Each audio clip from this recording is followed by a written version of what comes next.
ಇನ್ನು ಬಿ ಇಂದ ಎ ಖಾತೆ ಮಾಡ್ಕೊಳ್ಳೋದಕ್ಕೆ ಒಂದು ಸುವರ್ಣಾವಕಾಶವನ್ನು ಕೊಡಲಾಗಿದೆ. ಅದರಲ್ಲೂ ಕೂಡ ಡಿ.ಕೆ. ಶಿವಕುಮಾರ್ ಅವರು ಕೆಲವೊಂದಷ್ಟು ವಿಚಾರವನ್ನು ಇವತ್ತು ಪ್ರಸ್ತಾಪ ಮಾಡಿದ್ರು. ಗೈಡೆನ್ಸ್ ವ್ಯಾಲ್ಯೂವನ್ನು ಇಳಿಕೆ ಮಾಡಿದ್ದೀವಿ ಅನ್ನೋದನ್ನು ಹೇಳಿದ್ದಾರೆ. 5% 2% ಈಗ ಗೈಡೆನ್ಸ್ ವ್ಯಾಲ್ಯೂ ಇಳಿಕೆ ಆಗಿದೆ. ಅದು ಕೂಡ 100 ದಿನಗಳ ಕಾಲ ಟೈಮ್ ಇದೆ. ಈ 3 ತಿಂಗಳಲ್ಲಿ ನೀವು ಅದನ್ನ ನಿಮ್ಮ ಬಿ ಖಾತೆಗಳನ್ನು ಎ ಖಾತೆಯಾಗಿ ವರ್ಗಾವಣೆ ಮಾಡ್ಕೋಬಹುದು, ಅದನ್ನ ಮಾಡ್ಕೋಬಹುದು. ನಿಮಗೆ 2% ಮಾತ್ರ ಗೈಡೆನ್ಸ್ ವ್ಯಾಲ್ಯೂ ಬೀಳುತ್ತೆ.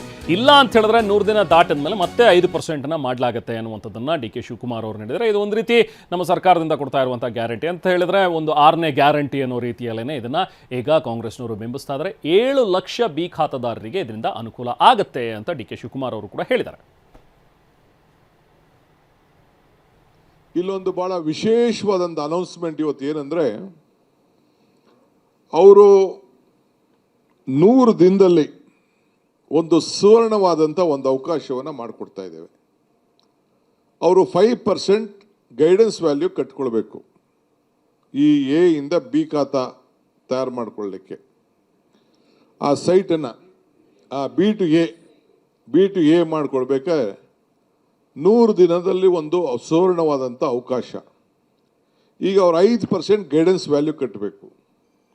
ಈ 100 ದಿನದಲ್ಲಿ ಯಾರು ಅರ್ಜಿ ಹಾಕೊಂಡ್ರೆ, ದಾಖಲೆಗಳನ್ನು ಸರಿಯಾದ ರೀತಿ ಕೊಟ್ಟಿದ್ರೆ, ಬರೀ 2%ಗೆ ಅವ್ರ ಹತ್ರ ಹಣ ತೆಗೆದುಕೊಂಡು 2% 60% ರಿಯಾಯಿತಿಯನ್ನು ನಾವು ಕೊಡ್ತೇವೆ.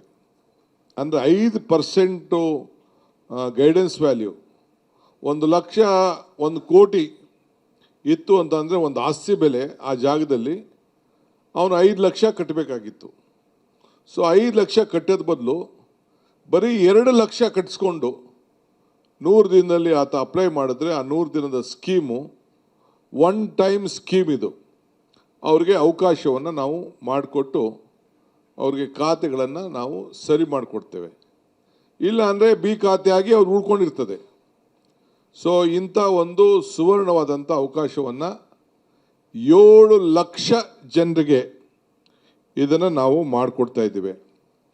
ಈ 100 ದಿನದಲ್ಲಿ ಅವರು ಮಾಡಿಕೊಳ್ಳಿಲ್ಲ ಅಂದರೆ ಮೇ 15ನೇ ತಾರೀಕಿಂದ ಈ ಅವಕಾಶವನ್ನು, ನಾಳಿದ್ದಿಂದ ಇದನ್ನು ಅವರಿಗೆ ಅವಕಾಶವನ್ನು ನಾವು ಕೊಡ್ತಾ ಇದ್ದೇವೆ.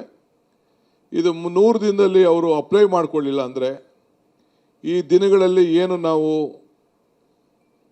ಅಭಿಯಾನವನ್ನು ಇಟ್ಕೊಂಡಿದ್ದೇವೆ ಅಲ್ಲಿ ಮುಗಿಸ್ಕೊಳ್ಳಿಲ್ಲ ಅಂದರೆ ಮತ್ತೆ ಅವರು 5%ಗೆ ಅವರ ದಾಖಲೆಗಳನ್ನು ಸರಿ ಮಾಡಿಕೊಳ್ಳಿಕ್ಕೆ ಅವ್ರು ಹೋಗಬೇಕಾಗ್ತದೆ.